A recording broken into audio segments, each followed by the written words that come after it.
sou Ju Araújo, eu sou psicóloga organizacional e eu ensino empresárias justamente, né, a conhecer e entender as suas emoções para não deixar que essas emoções atrapalhem o resultado do seu negócio. Porque muitas vezes o que trava o nosso resultado, o que trava o nosso desempenho, o que trava o resultado da nossa empresa são as nossas emoções, os nossos pensamentos, as nossas crenças, tá? Então, a live hoje vai ser sobre uma objeção que eu ouço muito das minhas próprias clientes. Então, antes de começar o trabalho, elas me relatam que elas estavam resistentes, que elas achavam que não precisavam de ajuda, estavam tentando fazer tudo sozinhas, e muitas vezes elas acabavam não buscando ajuda porque elas não queriam ouvir outra pessoa dizendo que elas tinham que fazer ou não tinham.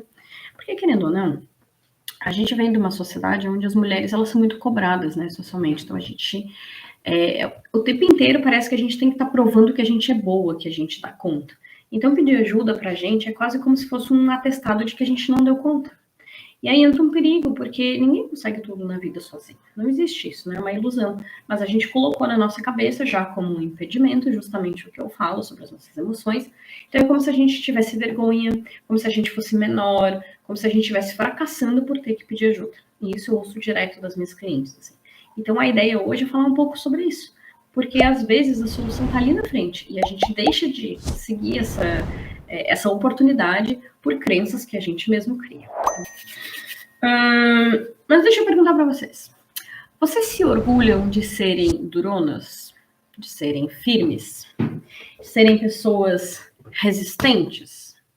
Que não é qualquer pessoa, qualquer opinião que vai mudar aquilo que tu acredita? Vocês têm orgulho disso? Eu tive orgulho muito tempo da minha vida. Eu sempre fui uma pessoa muito durona. Sou ainda, né? Na verdade, eu sou bastante durona. Mas eu sempre tive orgulho de ser durona. E eu, né, volta e meia, eu ainda me pego sendo bem durona. Então, chega uma pessoa, eu queria te contar um negócio. Eu já freso minha testa. Vai lá, né? Tá tentando me convencer, eu penso. E quando eu entro nesse mecanismo, sem que eu perceba, eu já tô bloqueada. Eu já parei de ouvir o que o outro está falando porque eu já estou me defendendo da informação que o outro vai me trazer. Sem que a gente perceba, a gente começa a se defender. E esse franzir de testa, esse olhar meio irônico, isso, na verdade, é resistência. Esse comportamento resistente, vou só pegar uma caderninha aqui para não perder o foco. Esse meu comportamento resistente de não querer ouvir o outro, de não querer admitir que eu preciso de ajuda, de querer mostrar que eu sei fazer, ele me lembra muito o comportamento da minha filha. Minha filha tem 2 anos e meio. E ela tá bem na fase do Terrible 2, né? Então tudo ela quer fazer sozinha. Então hoje eu acordei de manhã, peguei o remédio para tomar.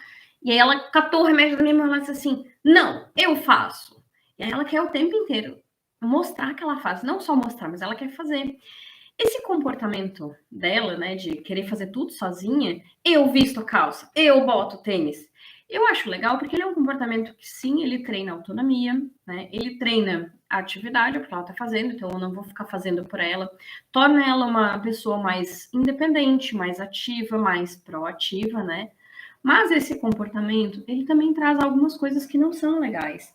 Por exemplo, ele te torna mais teimosa, né? Esse comportamento deixa a gente mais teimosa, porque a gente acha que só o nosso jeito é bom, só o nosso jeito serve, só eu sei fazer.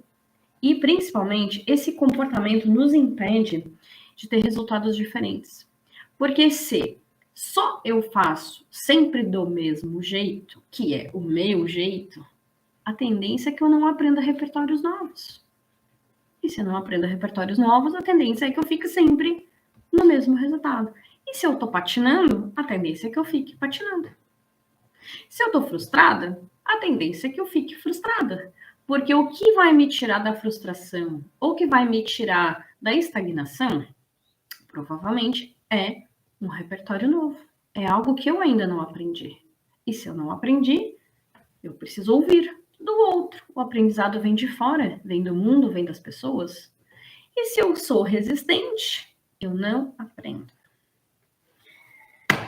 Não sei se está fazendo sentido o que eu estou falando. É um tapa na cara, muitas vezes, o que eu estou dizendo, né? Mas é um fato. Aí, vamos falar o seguinte. Ok, se resistir é ruim, ser resistente é ruim, por que a resistência existe? Por que nós somos resistentes? E não é a pessoa, a fulaninha que é resistente, a Mariazinha é resistente. Não. Todos nós temos resistência. A resistência ela é uma condição natural de proteção do nosso ego, proteção da nossa mente. É como se a nossa mente visse as possibilidades e pensasse assim: meu Deus, eu não tenho controle sobre isso, e se der errado? E se eu sofrer? E se eu me machucar? Então, melhor é não entrar aí, fica de fora. Sabe uma mãe superprotetora? Que o filho vai fazer tal coisa, não pega. Não, não vai. Não fica quietinho. E aí, a pessoa ama desenho animado. Eu amo Procurando Nemo, né? Aí tem a Dory, eu não sei se vocês já viram, enfim, né? Mas eu vejo Procurando Nemo por causa da minha filha. Não, mentira, eu sempre vi. Adoro desenho. Eu tô tentando usar ela de desculpa para ver mais desenhos. Mas a Dory, do Procurando Nemo, ela é uma peixinha muito independente, de muita autonomia. E aí ela conhece o Marlin, que é o pai do Nemo, que tá procurando o Nemo. Eu já dando spoiler do filme. Mas o Marlin, ele tá se sentindo muito culpado porque o Nemo foi pego do oceano, né? Então ele tá atrás do Nemo para tentar resgatar ele. E ele tá se sentindo culpado porque o Nemo foi capturado por culpa dele, porque ele foi um pai negligente na cabeça dele. E aí ele tá se lamentando pra Dory e ele fala assim: eu prometi pro Nemo que eu nunca ia deixar nada acontecer com ele. E aí a Dory ouve aquilo, né? A Dory é aquela peixinha azul, ela é o máximo. Inclusive eu tenho a Dory, ela tava aqui na minha mesa há pouco. Aí ela olha assim pra ele assim: que promessa estranha que tu fez. E ele olha assim: como assim promessa estranha, né? Uma promessa maravilhosa. Eu estou dizendo que eu vou proteger o meu filho, que eu não vou deixar nada acontecer com ele. E aí ela fala a seguinte constatação: se tu não deixar nada acontecer com ele, então nada vai acontecer com ele. Vocês já pararam para pensar nisso? Quando a gente resiste demais para não perder, a gente às vezes não perde, mas às vezes também a gente não ganha. Porque a gente está se protegendo de todos os riscos, então nada acontece. Nem para o ruim, que é o que a gente está se protegendo, mas nem para o bom. Então a gente, de certa forma, está criando uma condição de ficar totalmente paralisado. E a resistência, ela tem essa intenção de nos paralisar para nos proteger. A nossa resistência é como se fosse o Marlin dizendo: não vou deixar nada acontecer contigo, fica tranquilo, eu vou ficar aqui te cuidando e nada vai acontecer contigo. Só que aí vocês precisam questionar e trazer a Dory para a cena. Mas se nada acontecer comigo, nada vai acontecer comigo. E eu preciso que alguma coisa aconteça comigo, porque se eu desejo algo, eu quero crescer, eu quero evoluir, eu preciso que as coisas aconteçam, certo? Então não achem ruim ter resistência, a resistência ela é normal, ela é saudável até certo ponto, mas se a gente ficar com a resistência presa com a gente, se orgulhando dela, ela vai nos impedir de conhecer coisas novas e crescer, tá? Inclusive de resolver problemas que talvez vocês estejam passando e que se baixar a resistência vocês vão aprender, tá bom? Uma coisa importante sobre o risco, né? Porque a resistência, ela serve para nos proteger de um risco, certo? Então, a resistência nos protege dos riscos. Só que os riscos que a nossa mente percebe são riscos imaginários, que muitas vezes eles nem existem. São riscos bobos, muitas vezes. Um risco de se expor e alguém aleatoriamente falar alguma coisa. Eu tô aqui me expondo. Pode ser que eu fale uma bobagem e pode ser que alguém chegue para mim e fale uma coisa e eu vá me sentir mal. Mas uma pessoa falar algo ruim não vai mudar a minha vida. Então, às vezes a gente se prende para não fazer algo por causa de um risco que é um risco imaginário, ou que é um risco que nem tem tanta força assim. A gente é que está dando muita moral para ele, vamos dizer assim. Então, questionem quais são os riscos que a mente de vocês está tentando proteger, tá bom? Mas vamos lá, né? Vamos falar da mudança, então. Darwin falava isso. Quem sobrevive não é o animal mais forte, mas é o animal mais adaptável. Darwin, né, na origem das espécies, ele percebeu que na evolução das espécies, as espécies que sobreviviam a todas as mudanças climáticas, enfim, tudo que acontecia, eram os animais mais adaptáveis. Querendo ou não, a gente precisa trazer isso para nossa realidade. E aí eu gosto sempre de falar lá no início, eu perguntei quem que se orgulha dessa dureza que a gente tem. Pois bem, numa tempestade, a árvore que quebra é a árvore dura. O bambu, que é extremamente frágil, mole e flexível, ele vai, se adapta. Ele deita, ele volta, mas é difícil ele quebrar. A árvore durona, cascuda, forte, ela quebra. Tá? Então pensem nisso, assim, frente às adversidades da vida, o que vai nos manter firme não é a nossa dureza, mas é a nossa flexibilidade. É o quanto a gente se adapta às mudanças da situação. E a gente precisa se adaptar, porque a vida, querendo ou não, ela é instável, né?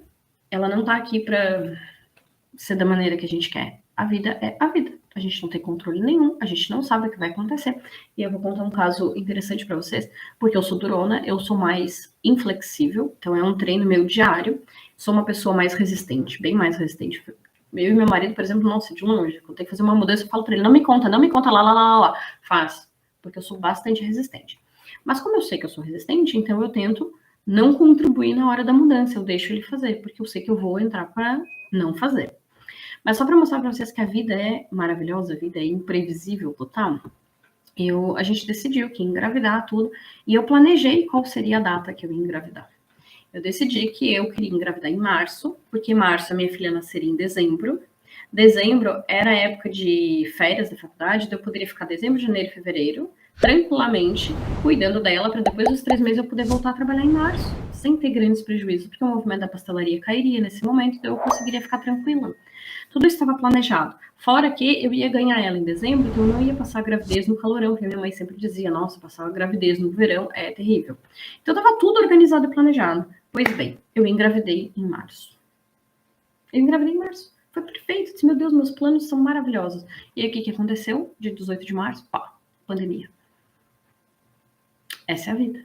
Então, muitas vezes não adianta a gente achar que a gente está no controle das coisas, porque a vida vem e acaba com o nosso controle. Então, não é sobre ser forte, sobre ser durona, é sobre a gente se adaptar. E aí eu tive que me adaptar completamente. Então não existiu mês de férias, existiu lockdown, existiu falta de faturamento, existiu dois profissionais, eu e meu marido, autônomos, sem dinheiro, com o bebê vindo ao mundo. E essa é a nova realidade. E a vida disse assim, te vira, vai à luta. Então foi isso, tá?